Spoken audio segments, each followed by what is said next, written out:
అమరావతి కోసం రైతుల నుండి మరో 45,000 ఎకరాలు సేకరించాలి అని అనుకుంటున్న మీ నిర్ణయాన్ని మాజీ ముఖ్యమంత్రి వైఎస్ జగన్మోహన్ రెడ్డి గారు వ్యతిరేకిస్తున్నారు కదా.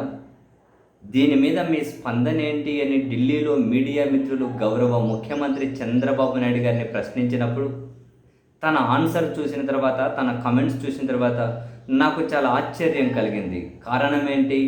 ముఖ్యమంత్రి గారి ఆన్సర్ ఏంటి దానికి? రైతులు భూములు ఇస్తే జగన్కేంటి నొప్పి, నీకేంటి నొప్పి అని అడుగుతూ ఉన్నాను. రైతులు భూములు ఇస్తున్నారు, నీకేంటి నొప్పి అని అడుగుతూ ఉన్నాను. నీకేంటి నొప్పి? అమరావతికి వీళ్ళ వ్యూ పాయింట్లో సగం మంది మద్దతు ఇస్తున్నారు అనుకున్నా, సగం మంది వ్యతిరేకిస్తూ ఉన్నారు అన్నది నిజం.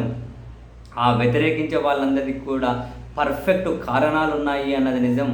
దీన్ని సమర్థించే వాళ్ళ దగ్గర ఊహలు తప్ప కారణాలు, ఆధారాలు, ప్రణాళికలు ఏవీ లేవు అన్నవి కూడా నిజం.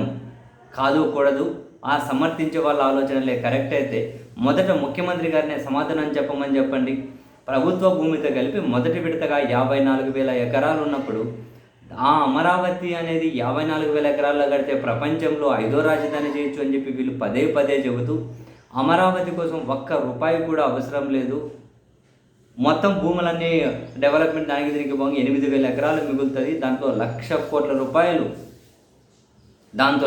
కోట్ల రూపాయలు మనీ వస్తుంది, దాని ద్వారానే అమరావతిని డెవలప్ చేయొచ్చు అని చెప్పి కొన్ని వందల సార్లు మీరు చెప్పారా లేదా?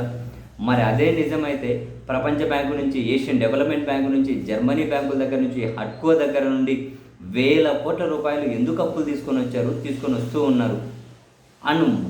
పోయిన నెలలోనే కదా కేంద్ర ఆర్థిక సంఘం ప్రతినిధులు వచ్చినప్పుడు రాష్ట్రానికి గౌరవ ముఖ్యమంత్రి గారే నివేదించారు కదా వాళ్ళకు అమరావతి కోసం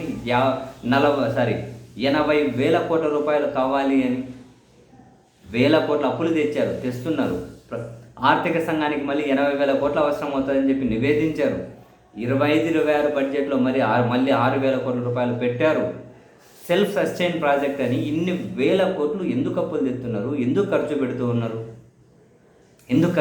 ఉన్నారు? అండ్ ఇప్పుడు ఈ 54,000 ఎకరాలకు సంబంధించి ఎంత మిగిలింది? మిగిలిన దాని మీద ఎంత వస్తుంది? రాష్ట్ర ప్రజలందరి పేరు మీద అప్పు తెచ్చి రాష్ట్ర ప్రజలకు మాత్రం మీకేం నొప్పి అనడం ఏంటి?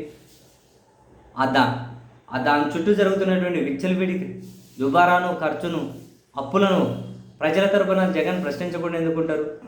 ప్రశ్నించులందరికీ మీకెందుకు నొప్పులా? ఇదే మీ ఏదైనా ప్రైవేట్ కంపెనీ పెట్టుకొని అప్పుడు రైతులు, ప్రైవేట్ కంపెనీ ఇద్దరు వ్యాపారం చేసుకోండి, అప్పుడు మీకేంటి నొప్పి అని అడగండి. అప్పటికైనా ఎవరెవరికి నొప్పి? పర్యావరణం అని మరొకటని ఎవరికి నొప్పి లేకుండా ఉండదు కదా. సమాధానం చూడండి. ఇస్తుంటే మీకేంటి నొప్పి? ఇప్పుడు 54,000 ఎకరాలకు సంబంధించి ఇన్ని వేల కోట్లు అప్పు చేస్తూ ఉంటే మరి నెక్స్ట్ 45,000 ఎకరాలు సేకరిస్తే దానికి ఎన్ని వేల కోట్లు తీసుకురావాలి? మొత్తం మీద ఎన్ని లక్షల కోట్లు దాన్ని ఖర్చు పెడదాం అనుకుంటూ ఉన్నారు? ఎప్పుడు దాని నుంచి రూపాయి రిటర్న్ వచ్చేది? ఏ ప్రశ్నకు సమాధానం చెప్పండి. నీకేంటి నొప్పి? మీరు సైకోలు, ప్రపంచంలో ఆ రాజధాని ఎట్లా, ఈ రాజధాని ఎట్లా? ప్రపంచంలో ప్రతి పురాతన నగరము కూడా వందల సంవత్సరాల చరిత్ర ఉంది. అవేమి రాత్రికి రాత్రి ఈ విధంగా కనుక హద్దులు గీసుకొని డెవలప్ అవ్వాలి. అండ్ 2018-19లో ఇక్కడ ఇదే బిల్డింగ్లకు మీరు కాంట్రాక్ట్ ఇచ్చిన రేట్ ఎంత? ఈరోజు ఇస్తున్న రేట్ ఎంత? ఉన్న పలంగా 100% వరకు ఎందుకు డబల్ అయిపోయినాయి? ఏం రేట్లు డబల్ అయినాయి? 18-19 పోలిస్తే ఇప్పటికి డబల్ అయిన రేట్లు ఏంటి? కన్స్ట్రక్షన్కి సంబంధించి సిమెంటా, ఇసుక మీద ఇంకా ఫ్రీ అంటున్నారు కదా, మరి అది ఇంకా డబ్బే ఉండదు కదా, ఫ్రీ అంటున్నారు కదా. మరి ఏంది డబల్ ఎందుకు అయినాయి? ఎందుకు ఆ మాత్రం ఏం చేశారు? హైకోర్టు, సచివాలయం, రాజ్భవన్ ఉన్నాయి కదా, ఇప్పుడు మళ్ళీ వేల కోట్లు పెట్టి ఎందుకు కడుతున్నారు? కట్టినట్టు ఏమైపోవాలి?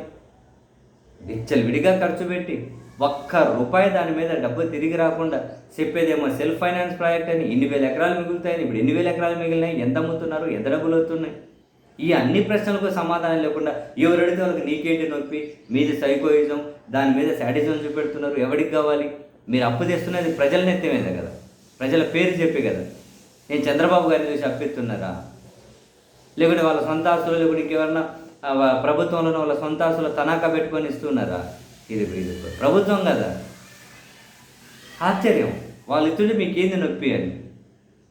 54,000 ఎకరాలు ఏం చేస్తారో, ఎంత మిగులుతుందో, అది ఎంతవరకు డెవలప్మెంట్ అయిందో చెప్పకుండా మళ్ళీ 45,000 ఎకరాలని 1,00,000 కోట్ల సెల్ఫ్ ఫైనాన్స్ ప్రాజెక్టు సంగతి గాలికి పోయింది, కానీ 1,00,000 ఎకరాలు అయితే సేకరించేటట్టున్నారు. దాని మొత్తం పేరు మీద కొన్ని తరాల వరకు సెటిల్ అయ్యే విధంగా వ్యాపారాలకు, మరో దానికి ఆర్థిక వనరులు అయితే ఎవరో కొందరు సమకూర్చుకునేవి.